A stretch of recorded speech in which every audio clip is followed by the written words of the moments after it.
So Manchester United have agreed a deal for Bryan Mbeumo ahead of an invaluable pre-season tour which gets underway in Sweden against Leeds. We're delving into the fine details of this highly publicised transfer saga, looking ahead to the football and addressing all your questions on the latest episode of your Theatre of Red.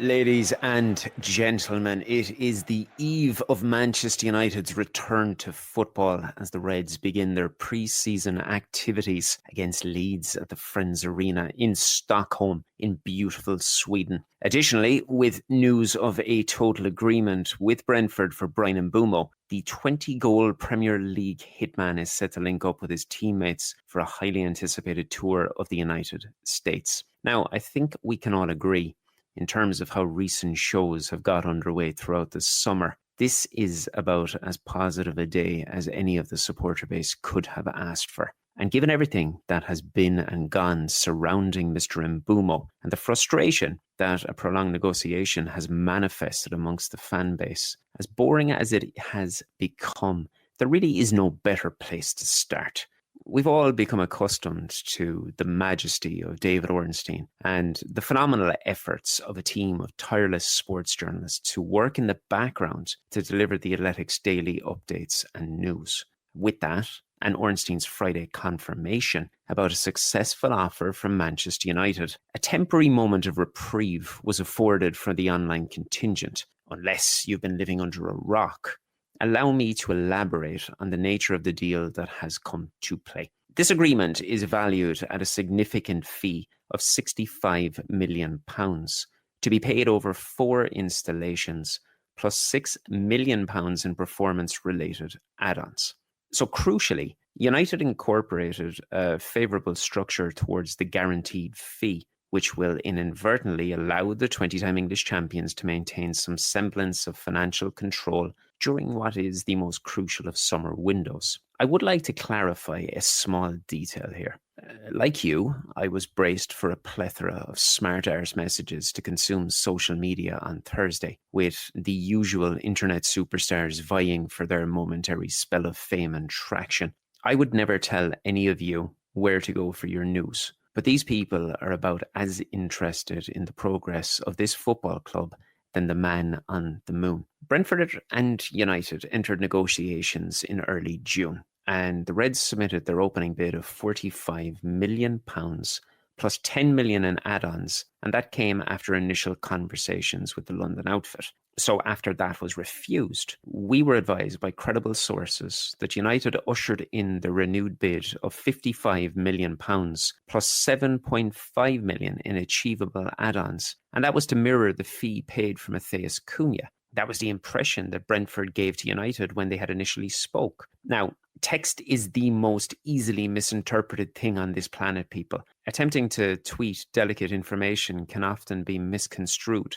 Early in these conversations, I tweeted that the Londoners were eager for a public win of sorts, given the mass exodus of key individuals from their football club. And while some moved to scoff at that, I ask you to consider this pragmatically. Brentford are a proud Premier League football club with a largely shrewd hierarchy that wants to retain a semblance of their top-tier visibility when enticing potential signings. Who better to make that point against than the biggest football club on the planet? And you saw that particularly when Phil Giles, who is their sporting director, was happy to disclose all in a public manner a couple of weeks ago. These negotiations, they're often like a chess game. Manchester United haven't been very good at that game for close to 2 decades. And this new hierarchy, not disregarding their faults, they're not the new Glazers. I'm also not a PR person for Ineos, but I can tell you that they are attempting to maximize their profits while ushering in a new age of professional boardroom activity in the Northwest. This agreement, as some juvenile individuals have put it, is not the club balking at the prospect of Newcastle's interest in another player, or it's not them simply complying with Brentford's demands after a lengthy negotiation. This, in my belief, is the result of Brentford continuously shifting the goalposts in an attempt to structure their public persona as one of the big boys' Premier League outfits. How do I know this, you ask? Well, without the intention of sounding uppity, I am anything but that, I assure you. I have spent years cultivating relationships with individuals in around Carrington and the ground, and I trust the information that I am handed. And this is what I have been told, and I do genuinely believe every bit of it. Whether you choose to believe me is entirely up to you. But further to this, I am close with many fellow journalists in around multiple Premier League clubs, including Sam Tabuteau, who covers Brentford with The Standard. And he's taken time to drop a brief message to the Theatre of Red regarding Friday's news. And I feel that you all deserve as much information about this deal as anybody else. So, Man United finally have their man. Bryan Mbeumo is through the door. It's a £71 million fee, 65 million of that being a fixed fee and a further 6 million being in add-ons. The breakdown of those add-ons appear to be around 1.5 million in appearance-based add-ons, and the majority of the rest of the add-ons are based around the team's performance. So that's Premier League title wins, Champions League title wins, things of that nature.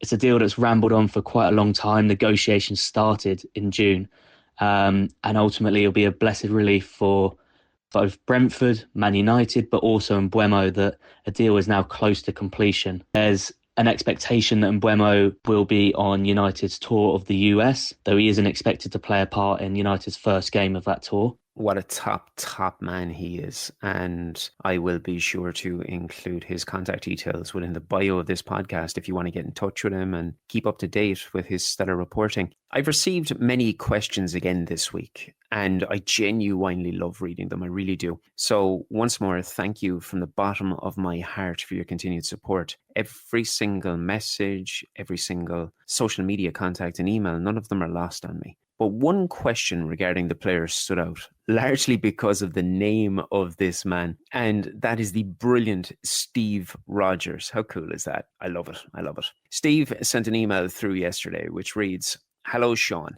I'm a longtime fan of your work, and the podcast is just excellent. It would mean the world if you could use this question in your upcoming show. Given Mbeumo looks to be simply a matter of time, well, obviously now we know that this is to be true, he asks, how do I see Ruben Amorim lining out when all of his first-team players are fit in an attacking sense? Well, firstly, I'm only delighted to read your question, sir, and thank you for taking the time to get in touch.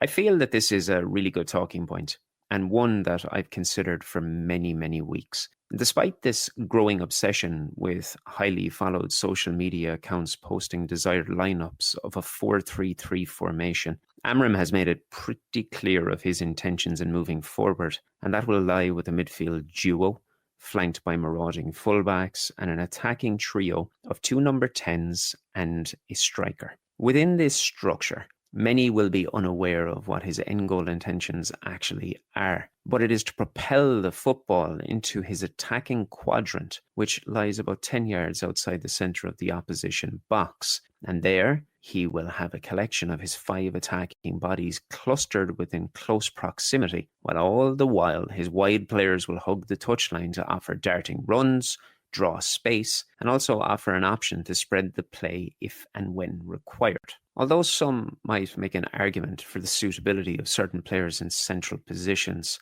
I'm convinced that Ahmad is a necessity out wide in this team. Now, whether he chooses to cut in or generate width can vary from transition, but he is so fluid, fast. He's got so much flair and he's dangerous on the wing. For me, Patrick Dorgu will only grow from strength to strength with game time and additional days spent acclimatizing to the region. Personally, I feel he was unfairly subjected to unnecessary critique at times. And while he is raw, I do like what he offers in the left flank. I do think he's going to get better and better and better. Essentially, I'm sure we'll see the mould of different names for differing challenges, but a midfield duo of Bruno and Ugarte is likely going to be the predominant selection, with Menu and Casemiro also offering a tantalising prospect in reserve alongside Toby Collier. Now, on that, the latter has impressed for some time, but injuries really quelled any momentum last season. I've heard lots of talk about a potential loan move for him, but Amram is a huge fan. I know that categorically, even nearly as much as May knew. And I wouldn't be surprised if he stayed because his application in training is second to none.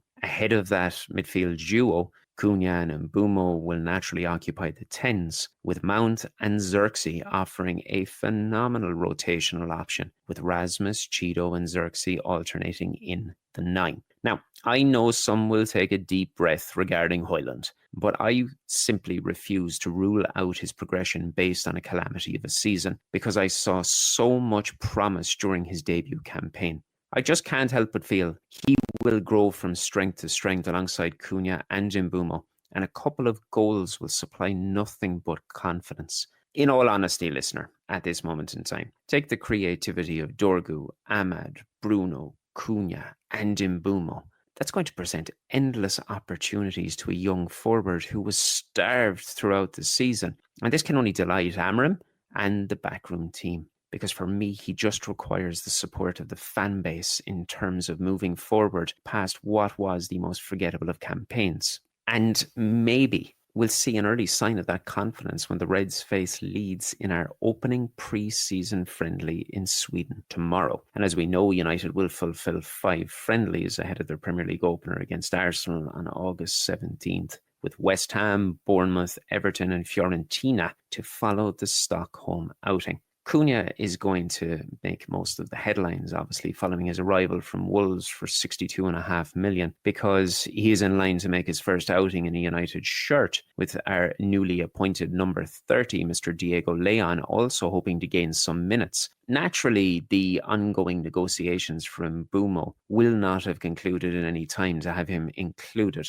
but we know that the club will aim to fast forward the mandatory developments to have him feature on the upcoming tour of the United States. One man who the Scandinavian audience will be eager to see is the brilliant Ahmad, who enjoyed his best season of his United career, chipping in with 11 goals and supplying 10 assists throughout the campaign. Who can forget what he did against Manchester City also? Despite the incomings, you'd expect the youngster to play a pivotal role for Amram, and his position on Saturday, I think, will offer a telling indication about where we may see him line out throughout the season.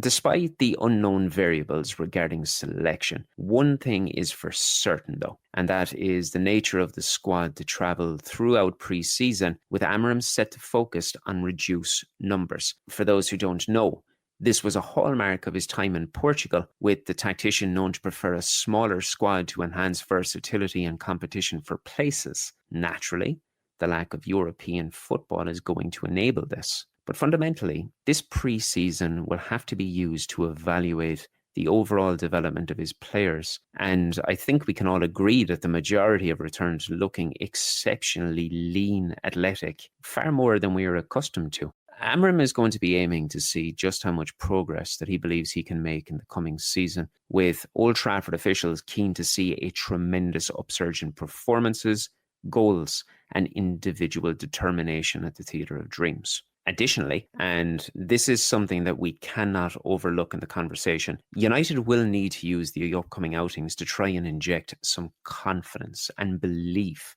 into the players ahead of that crucial opener against Mikel Arteta's men. As we know, any fixture against Leeds is likely to offer a little bit of grit, with the Yorkshire club looking ahead to a Premier League return after topping the Championship last season. And of course, it will be their latest crack at top-tier football since 2023, when they were unfortunately relegated again. Something that many will have forgotten is the fixture will mark the start of Amram's first full season at the club. Even though, with everything that has been and gone, it does feel like an absolute eternity. Now, it goes without saying, Marcus Rashford, Jadon Sancho, Alejandro Garnacho, Anthony and Tyrell Malacia will not be involved, with the club actively working towards the departure of all 5 players. And on this, just to finish off on it, Kieran Clark from Kildare in Ireland has got in touch and asked me how I think Amram will line out in Sweden. It's difficult to determine just how strong he plans on going from the off, Kieran, but I suspect we may see a powerful starting 11 with widespread changes at the interval. So if I was guessing, I'd say Bayindir, Mazraoui, De Ligt, Yoro, with Dallo and Dorgu as the wing-backs, Ugarte and Fernandez in the centre, with Cunha, Ahmad and Hoyland as the attacking three. Whether I'm right or wrong, I think we'll all agree it's just great to be able to start speaking about any form of football again.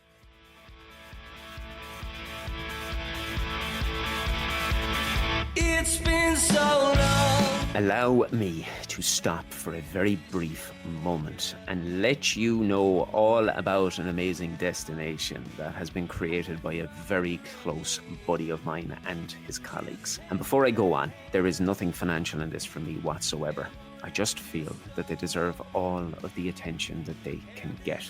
If you have ever felt like you're stuck in a loop of work or phone scrolling or the same old nights out, this may just be the option for you. The lads at Heron Sauna have brought heat, cold and a bit of Irish crack to the banks of the Barrow in the stunning surroundings of St Mullins in County Carlow.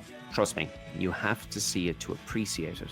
But this is an outdoor wood-fired sauna experience surrounded by nature, right on the water with cold plunges that'll wake your soul up quicker than a goal in extra time. See what I did there, boys? Now, it's not just about sweating, it's about slowing down, reconnecting, and feeling human once more. So, whether you're into recovery, relaxation, or just a bit of a reset, the boys have got you covered. You can book your spot now at heronsauna.com and discover what your weekends have been missing. Remember, I'll pop all of the info in the podcast bio, and I promise you, regardless of where you live, this is worth the trip. Now, shall we dive into some more listener questions? We've got one that has come from Gareth Morris, who is based in South Africa. He says, "Thank you for your counter-sensationalist and rational approach to Manchester United. It is a rare and special thing these days. I have sensed in previous transfer windows, and the same seems to be happening in the Bryan Mbeumo negotiations, or happened, that we very quickly get to a point where there is no escaping the narrative that United are poor negotiators. This may very well still be true, but without any evidence of what Brentford initially wanted, or what Manchester United were prepared to pay, it already seems as if it will be presented as a well-run, upper mid-table club sticking to its guns and compelling the novices in Manchester United's transfer team to concede. My question is this: how do you think Manchester United can start getting to the other side of this narrative and avoiding the stigma that has built up over a decade? Is it a case of having a logical and motivated price and walking away immediately if it is rejected, so as to avoid the perception of haggling? Or is it more of a case of insisting on discretion from selling clubs and agents and walking away once there is a running commentary on the transfer dealings? Thanks again for your approach." Well, let me start by saying that is an absolutely superb question, Gareth. Thank you for taking the time. When considering the nature of the beast that is Manchester United, the smallest and most insignificant of details will always generate a wave of media attraction and attention. Touching on something that I referenced the other day about journalistic integrity, the industry is unfortunately awash with organisations hiring writers who are tasked with shelling out 2 to 3 articles per hour over an 8 or 9 hour shift. So within that, how can any reader expect authentic and well thought out news stories? But regarding the perception of United in the market, nearly 2 decades of Glazer mismanagement has led to the one-time perennial giant of English football being viewed as a commercial asset that has little to no reliability from a footballing perspective. I'm sure you'll all agree. I don't need to name names. We all know about the individuals who were tasked with taking control of various transfers and the line of superiority that they exuded despite the other party sniggering their way to the bank more often than not. With Radcliffe and his assembled duo of Barada and Wilcox, there is now a predetermined strategy to achieve set goals. and a tailored plan to achieve these. Remember, we saw from Barada's pitchside words in Malaysia about his confidence in a thought-out and an ambitious plan for the summer. And as we reported for some time, the primary goal was to obtain the key attacking targets ahead of the trip to the States, with focus then shifting to outgoings. Although many have labelled this agreement as United giving in to demands, from what I have been told from my side with colleagues in Manchester, I assure you it was anything but. Yes, Brentford increased their price and United paid it. But United have acquired this deal for £65 million over their desired terms of 4 installations. And this is critical for profit and sustainability. And regardless of a painted narrative in the media, there is a win to be taken here for Manchester United. The £6 million in add-ons is a thing of nothing, because if they are achieved, ultimately it means that the transfer has been a success. So should they encounter a scenario of being unable to formulate a suitable plan, then the best course of action in the future will consist of moving to an alternative target that has been identified several months beforehand. Other Premier League executives will now be aware of the calculated measures that United have taken throughout this deal, and that will set the benchmark for future targets. It is through a combination of all that the dated tag of a pushover that can be credited to previous hierarchy will continue to be eradicated through each deal. That's the hope anyway coming out of Manchester United. And I believe that despite what rivals will say, the deals for Cunha and Mbeumo before a ball is kicked in the US is a bright start for this new look team. Let me have a quick look here. Have we got time for one more? Of course we do. And that is coming in from Sarah Leamington, who has got in touch and asked a rather straightforward query. She says, given the brace of signings that we have and the existing attacking central players in the squad, where do I see Joshua Zirkzee fitting in? So thank you for taking the time, Sarah. I appreciate it. I like Zirkzee, and I have for many years. As previously stated on many podcasts, I covered him at Bologna, and for those who have not seen footage, I urge you to have a quick nose. You will not regret it. Upon his arrival, there was this false narrative about what he could provide to a United attacking line, given his primary talents are not centred around his number 9 prowess. But this is a player who is a withdrawn number 9, even more of a 10, and one who utilises his strength and his size to earn plenty of physical advantages over defenders. Now, admittedly, like any continental player, it would always take time for him to come to terms with the demands of English football, and he did endure well-documented struggles, so much so that there was obviously even talk of him wanting to return to Italy in January. But he's proven to be a mentally tough boy, and as people can now see, he's technically blessed with undeniable link play abilities. I think that he offers an entirely different dynamic for Amram, given the pair of goal-hungry players that he has acquired this summer. Truthfully, I think that he is tailor-made to act as the happy medium that links midfield and attack, with Cunha and Mbeumo able to maraud past him alongside our wingbacks such as Dorgu and Ahmad. There will be plenty of games where United will play against low blocks and teams who are happy to frustrate. And as we know, many rely on physical advantages to have their way in congested areas. So in that, his presence alone is going to be an advantage, without even taking his stature and his ability into account. I know many people are now yearning for a star centre forward to arrive, but finances and difficulty in selling players are going to dictate an awful lot. The message that the Theatre of Red has got for the past couple of months is a desire for both Højlund and Zirkzee to stay and grow into this team coming out of their camps, and that has been largely shared by Amram and his backroom team. As I discussed on a recent episode, the book values of both players play a significant role with potential transfers, so that alone gives ample incentive for United to focus on what these players can offer instead of the negatives we have seen. That said, football is a changing beast, people, and anything can happen. But I do think Zirkzee can grow into a serious option for this team when factoring in the nature of the teammates that he has acquired. And on that, I shall let you go and embrace the joy of Bryan Mbeumo and the temporary period of online pleasantries that it will undoubtedly bring. Please remember while you're here to like and subscribe wherever you are listening, and do get in touch across our socials at theatre_of_red. Furthermore, if you haven't already become accustomed to it, please visit the official website for daily features, exclusives from Carrington, and genuine non-clickbait news. I do enjoy writing, people, and I think you will enjoy it too. So until next week, stay safe and enjoy the weekend. Much love to each and every one of you. Georgie, Georgie, call you the bellman.